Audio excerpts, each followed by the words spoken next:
Welcome back to the show. Oh, thank you so much for having me back. It's been a long time since you were last here, and you have done a lot since then. Congratulations at making your way into Congress. That is exciting. It's been a long journey. It has been a long journey, and it has been a fruitful journey as well.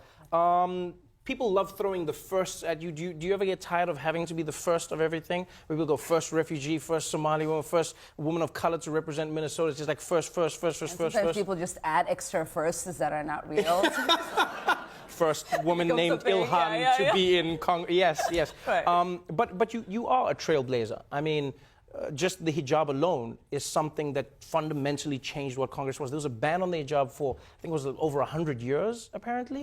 187 years. And that changed because of you. Yeah. Was there like backlash? Does anyone like look at you and go, does anyone say anything about it? Or was everyone like, yeah, this makes sense? I mean, so it's interesting because there was a ban on hats and headwear. And what people didn't realize is that it made it unconstitutional to apply it to me because we are supposed to have religious liberty in this country. Right. And so it would have applied a religious test. And so lifting it is just upholding our Constitution. And people are like, oh, they did her a favor, and all of these people are changing things for her. And it's like, no, we're just following the Constitution. It does feel like... It does feel like there is a certain tension around the freshman group of Congress people who have come in, after these midterms.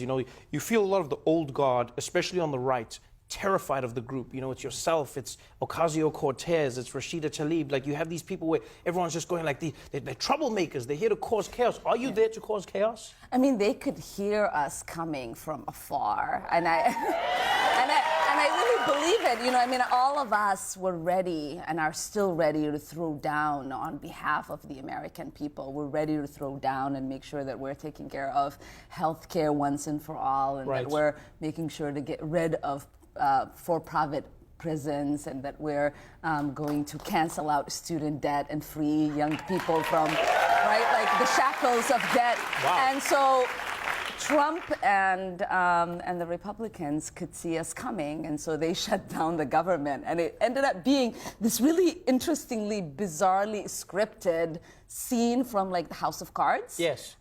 Except he wasn't as entertaining or as strategic as Frank Underwood. And so we're here, excited to get sworn into this historic Congress. And we came into another bizarre history because the shutdown we walked into was the first shutdown, not only the longest, but the first shutdown that was orchestrated by a president of this country. Oh, that's interesting. And, you and I come from foreign countries. Yes. And so in many of the foreign countries around the world, if a president or a prime minister was to shut down government, there would probably be a vote of no confidence. Mm-hmm. He would no longer be president. That's interesting. Right? We're sitting here and we're not holding him accountable for shutting down the government for 35 days and getting nothing out of it. It does seem like Trump operates under a set of rules that no one else does, and that's delusional. That's why. And you haven't been afraid to call him out on that. But let's talk about some of those policies that you spoke about. Mm-hmm. One of the biggest criticisms that you always hear leveled against you and the group of freshmen who have come in generally is that people go, oh, these are lofty ambitions that can't be achieved. America doesn't have the money to cancel student debt. America doesn't have the money for Medicare for all. America just doesn't have the money. How would you propose getting the money to pay for these amazing programs? America has money. Money isn't. We don't have a problem of scarcity, really. What we have is a problem of moral carriage, right? Our budgets really are supposed to be an example of our moral values. Right. And so, this is why I got on the budget committee, because I'm excited to make sure that we have a budget that's reflective of our values. And so what we need to do is we need to make sure that we are prioritizing and funding policies that create positive impact in people's day-to-day lives. Mm-hmm. We have been prioritizing in enriching the wealthy we have given in to caving in, right, like to the powers of special interest. And so Right. we need to make sure that we're holding special interest accountable, that we're getting money out of politics, that we are taxing the uber rich, Right. that the 1% gets to pay their fair share. Right. So this is why we're proposing a marginal tax rate. We want to make sure that the American people recognize government as one that works for them and works on behalf of their interests. If you've been following the shutdown, for most people the story has been that Democrats and Republicans are now working on a plan to fund border security. And you listen to Nancy Pelosi speak, and it seems like the biggest sticking point is really the wall, but a lot of people agree on the basic fundamentals of giving more money to the border, for border security and improving that. But yourself and a few of your freshman colleagues have come out and you wrote a letter saying, no, we should cut funding to these programs. That's a really controversial stance to take. Why?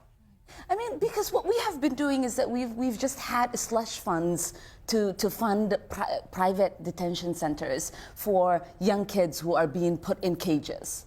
That is not in line with our values. Right. We want to make sure that every single dollar that we have is used to actually care and provide something that is in line with our values. We have, Minnesota, that's where I come from. It's negative 60 degrees yesterday. Mm-hmm. We have a homeless crisis.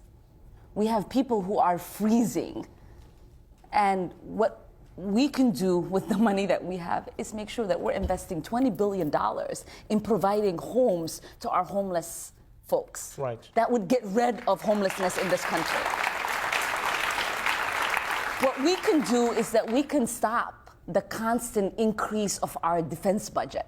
Since 9/11, it increased nearly 50%. We have not had that high of an increase in education funding. Mm-hmm. We haven't had that kind of increase in healthcare funding, right? We don't invest in the things that actually positively impact people, but we are willing to invest in things that give contracts to companies and corporations that benefit from our struggles and our pains. And that's not going to happen under our watch. Let me ask you this. You're someone who has been very outspoken. You've always spoken your mind. You've always spoken directly to people, voters, your colleagues, etc. And recently, you come under fire for a few of your previous comments. Recently. Yeah, but I mean, well, most recently, there was a tweet that you had a while ago criticizing Israel and what how they're handling the crisis in Palestine and in Gaza. And you said, Israel is hypnotizing the world with what they're doing.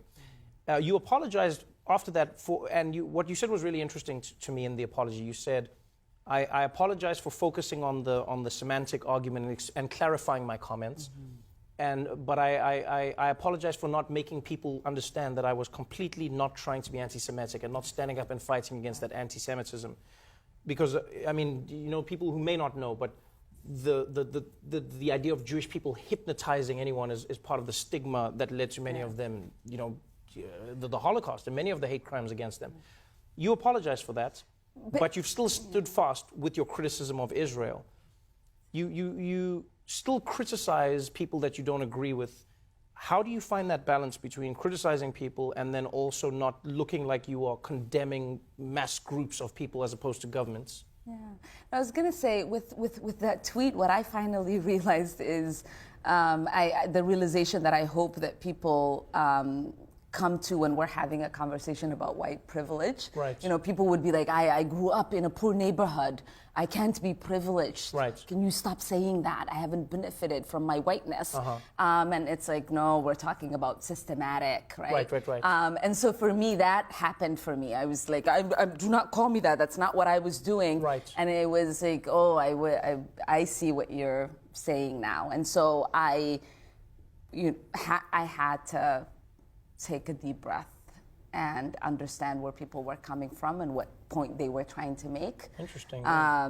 Which is what I expect people to do when I'm talking to them, right? About things that impact me or offend me. And what is important in this conversation is that we separate the land, the people, and administrations. When I talk about what we are doing wrong in this country, it's not because I hate this country. It's not because I don't see myself as American. It's because I love this country and because I am American and because I wanted to do better.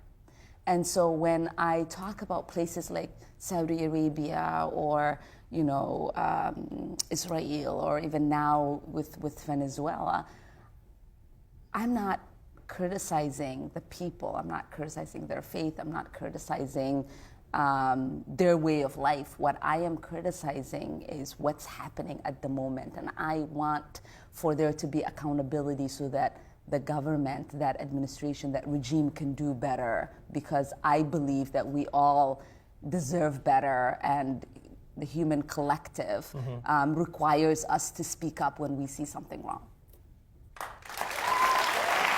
Thank you so much for coming back on.